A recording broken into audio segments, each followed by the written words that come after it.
I think at this point, most people are aware that the United States is in the midst of an opioid epidemic. Likely, many of you listening today have been personally affected by the consequences of this disease, like I was when my best friend's sister died from a heroin overdose when we were in high school. Addiction touches the lives of many more people than just the individuals suffering with the disease. That's why finding novel treatments for addiction is a primary goal of my lab. But over the course of my research, I began to think more and more about how such widespread exposure to opioids might be impacting our society in ways that we haven't yet considered. Today, I'm going to talk to you about my research looking at the effects of opioids across generations. My lab studies transgenerational epigenetic inheritance. What that means is that exposure to things like drugs in one generation can affect future children. When I first learned about this phenomenon, I was so surprised. I knew we inherited DNA from our parents, one copy of a gene from our dad and one copy from our mom. I didn't know that additional factors could change the way those genes were expressed. I thought that the whole debate between nature and nurture, or if our genes or our environment are more important in shaping the people that we become, was related to the environment that we currently live in. But what if our parents' environment, or even our grandparents' environment, also played a role in shaping the people that we are? One of the first demonstrations of this phenomenon was in the Dutch winter famine of 1945.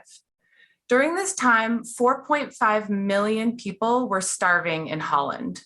This is one of the rare occasions when a famine occurred over a discrete period of time in a country that has nationalized health records. Because of this documentation, scientists were able to determine that women that were pregnant during the famine had children that were more susceptible to diabetes, obesity, and heart disease.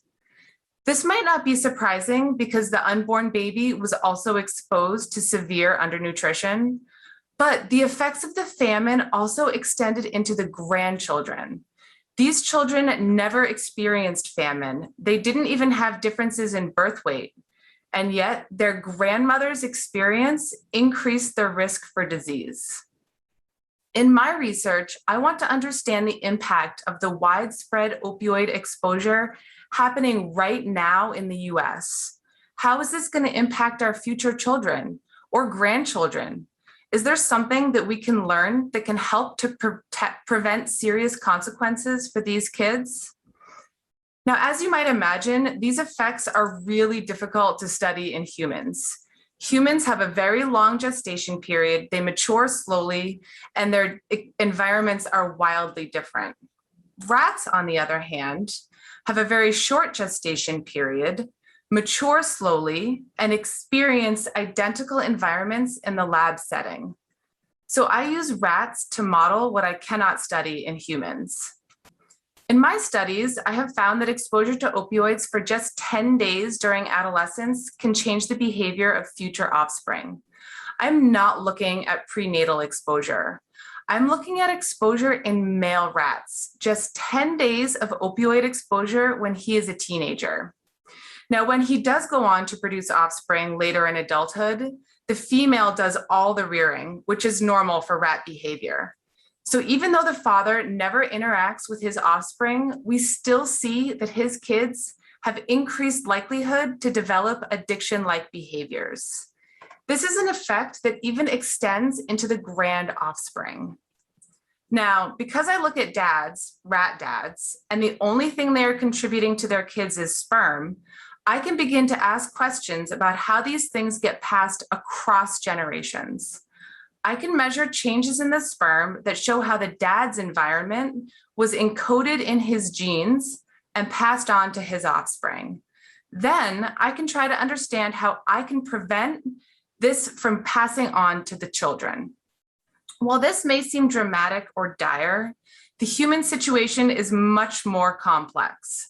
I don't want you to leave here thinking that any dental procedure you had when you were younger, where you might have been prescribed an opioid, is going to have a significant impact on your children or your grandchildren. What I want you to understand is that our environments and exposures can be encoded in our genes and passed on to our offspring, but it can have both positive and negative effects. With my research, I hope that I can identify biological systems that are vulnerable to the effects of opioids and develop treatment strategies to give everyone the best chances possible across generations. Thank you.